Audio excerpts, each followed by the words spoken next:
Imagine a 9-year-old boy facing a world so ruthless that even his survival seemed like a miracle. Yet this same boy would one day become the fiercest leader, shaping the destiny of an entire empire. How did he defy the odds? Stay with me because this story is unlike anything you've heard before. So, here's a tale about a 9-year-old kid who had a pretty rough childhood, but instead of letting it get him down, he made everyone around him respect him.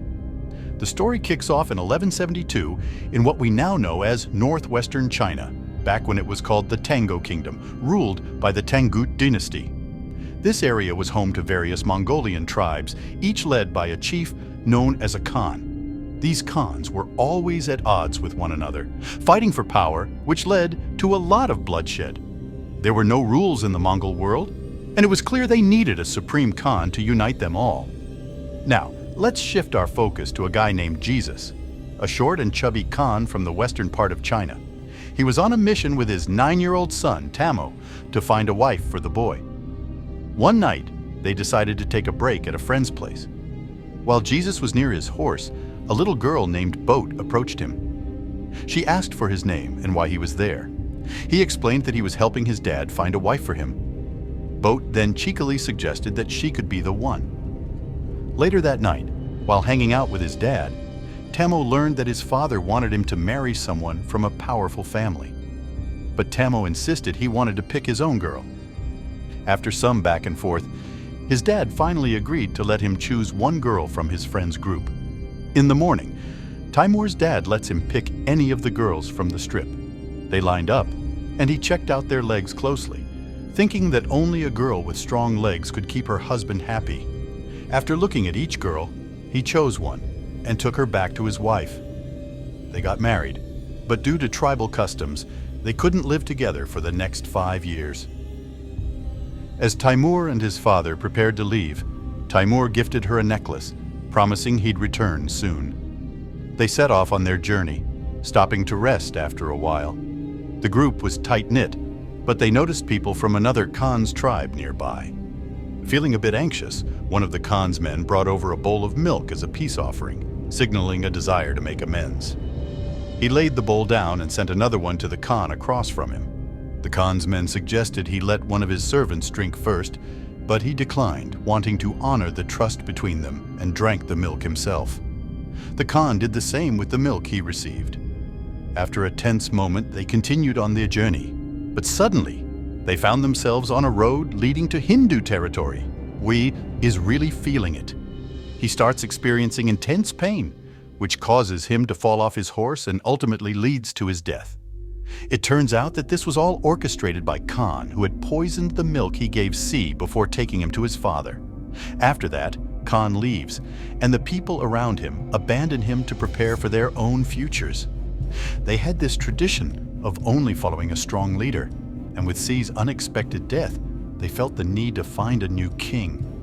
Meanwhile, Si's mother and I were tasked with carrying out his last rites.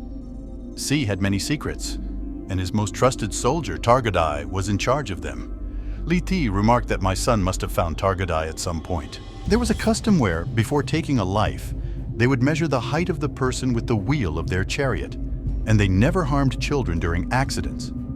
When they measured Temujin, they found he was still a child and shorter than the wheel, so he was spared.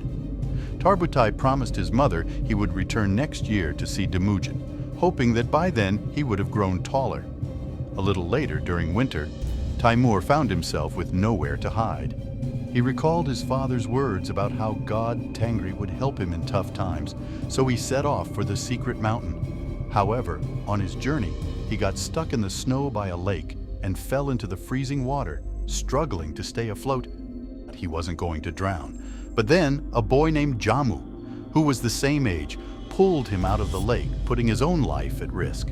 Jamu and his older brother took the criminal back to their home, where they fed him. Their special drink, Demogin, was meant to save his life, and he was grateful for it. Afterward, Jamu and his brother cut their hands, mixed their blood with milk, and urged Temujin to drink it. Once he did, they became brothers, not just 2, but 3.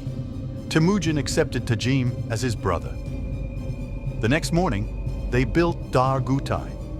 Timur and his crew arrived, looking for him to kill him. The people of Turbutai ended up killing Temujin and took him away. However, Timur, who was measured by the chariot wheel, remained the same height, so they kept the demo people as prisoners until he grew taller. There was a wise man among them who fed Timur daily and bandaged his wounds. Eventually, both of us visited him again. My height was measured, but Timur's hadn't changed. Then it started to rain and everyone rushed to their tents. Seizing the moment, the Mercury man Tima escaped.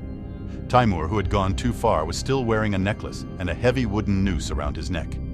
Somehow, he made it to the mountain his father had mentioned, where he prayed to god Tangdi for the world. Suddenly, he spotted a white wolf, and right after that, the wooden noose fell off his neck. From here, the scene shifts to Temujin in 1186, now a young man, but still under Tuboy's control. The folks in Tarkutai had been on the run from others for years. Temu was on the hunt for Timur, and eventually they caught him again, locking him up in a wooden trap. With Tamim growing taller and older, the chances of him escaping were pretty high. However, Darkuthai decided not to kill him just yet. He wanted to see Timur beg for his life. But Timur stood his ground, saying he could be a man, but would never plead for mercy. This only made Tarutai more ruthless, and he started torturing him slowly. Meanwhile, the Mercury man was still alive and came back to give Timur some water. That evening, while everyone was distracted, Tarutai approached Timur to chat. Seizing the moment, Timur managed to escape by taking out Tarutai with the wooden noose he was tied with. Now that he had dealt with Darkutai, he was ready to claim the title of Khan. First, he sought out his childhood wife, Boat, who had grown into a beautiful and plump woman. She told him she had been waiting for him all these years, and finally they were reunited. After a bit of hesitation, they left together. Timur then headed straight to see his mother and sister, who were overjoyed to see him. But soon after, Khan's mother was attacked by some market thugs and kidnapped. This pushed Khan to vow revenge, especially since those same thugs were now after Boat. Both Moat and Timur tried to escape, but an arrow struck Boat, causing her to fall from her horse, and they took her away. Khan had his eyes set on making Goat his wife, while Timur G was determined to bring back his wife, Buddha. Realizing he couldn't do it alone, he reached out to some old friends for assistance. He headed to Jammu, a place that used to be a powerful strip mine. Jammu was on board to help, but needed a year to prepare, as he had to deal with other tribes first. Time passed, and when the moment arrived, the two brothers teamed up to launch an attack on Ma's territory. In the battle, they wiped out everyone in the area, including Khan and his crew, taking their resources with them. Meanwhile, Boat, who was pregnant, was waiting in a tent. That night, they celebrated their victory, and Timur, along with others, began distributing the resources they had gathered. Timur decided to keep just 10% for himself and shared the rest with the people. He even set aside some for the families of those who lost their lives in the fight. This caught the attention of two people from Jammu, who decided to join Timur's group. In Mongol tradition, they could choose their own Khan, and even the king of Jammu couldn't interfere. However, when the king saw two of his tribe members join Timur, his mother grew resentful towards Timur. When Chaumuka's crew spotted the guys from Jammu swiping their horses, the Jammu folks took off running. In the chaos, Timur's men accidentally ended up killing him out of anger. But when they realized one of the fleeing guys was Jammu's older brother, things changed. Now, as Jammu's elder brother, he figured that instead of just taking Timur out, he needed to get revenge for his brother's death. So, he teamed up with the Khans of Jammu and nearby tribes to launch a major attack on Timur. They knew they couldn't win the battle alone since they were outnumbered, so they sent the women and kids away and prepared to fight. During the clash, Timur and his soldiers were defeated, and Jammu captured them. Even though Timur wanted to call him brother, Jammu was focused on avenging his elder brother, so he decided to spare Timur's life. Later, he made them his slaves and mixed them with another tribe, where they had to trek a long way through the desert as punishment. After a tough journey, they reached a city ruled by the Tango dynasty. Timur was put on display for sale, and one day the king of that sultanate came to the market. He noticed Timur and wanted to buy him for a few coins, but his people held him back. They eventually agreed to buy Timur, but by then it was too late.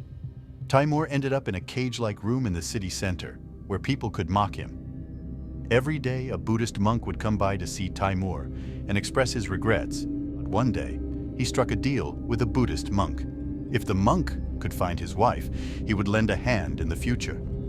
He promised never to harm the village. After that, he ventured into the desert to search for the Buddhist mother and her son. Unfortunately, being human, Buddhist monk succumbed to the heat and passed away. Fortunately, the younger one was saved by the Buddhist mother who had killed him. Nearby, she discovered a necklace given to her by Taimuji, which confirmed that Emoji was still alive. Following this, Moat headed into the city to locate her husband, only to find herself trapped in a cage by Taimuji. It turned out that on that very night, a boat had bribed the police and made its escape. Timur Jin noticed that his son had grown up, and the boat had brought home another daughter, leading to a joyful reunion for the family. Eventually, the boat began to live happily. Timur remarked to Jin that all Mongols were the same, stealing and killing each other. While it seemed like a small comment, it deeply affected Imogen, prompting him to leave his family behind. He resolved to unite all the tribes and establish a new Mongol Raj with rules and regulations for everyone. Tauji decided that to achieve this goal, he wouldn't hesitate to take a life if necessary. He laid down 3 rules, the first being that women and children should never be harmed.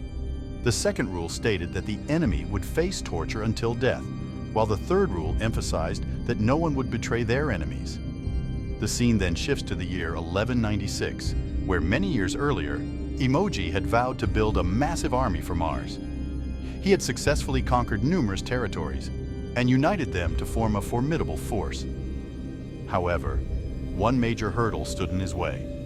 His brother from Jammu, who also commanded a large army. Both brothers prepared for battle with their full forces. Tamjimuka, being his brother, sought to understand the situation before engaging in combat. But Jammu, eager to fight, hastily sent many of his soldiers into battle, leading to their demise after several hours of conflict. Ultimately, Imogen emerged victorious, capturing many of Jammu's men, including Chalmuka. Instead of using them as soldiers, Taimuddin, Jammuka's son, integrated them into his own army. During this time, Taimumuksha encountered an old man who had previously assisted Timur in China and appointed him as an advisor to his tribe. Later that night, Temujin approached Jammu and remarked that their mutual greed for expanding their kingdoms had driven them to a point where they were willing to kill each other. Jammu responded by saying that if he were in Imogen's position, he would eliminate all of his enemy's soldiers. This highlights the stark contrast in the mindsets of Imogen, and Jammu has a heart-to-heart with his brother Jammuka and decides to forgive him, telling him to leave. Then we catch a glimpse of Buddha, who's thrilled to see his kids. The scene shifts to 1206, where we meet the newly crowned Khan of Sari Mongol, who's now known as Genghis Khan, but he had another name too. It's like he was destined for greatness. Genghis Khan went on to wipe out the Tangut Empire and build a new one. He left the monastery city, honoring his mother's last wish, as she had asked Mankanatauji to ensure that the monastery city wouldn't be destroyed. Eventually, this place became the foundation of the Mongol Empire, one of the largest empires in history. If this story sparked something in you, don't keep it to yourself. Like, share, and tell us in the comments how it inspired you. Want more? Hit subscribe and join us for the next unforgettable adventure. You won't want to miss it.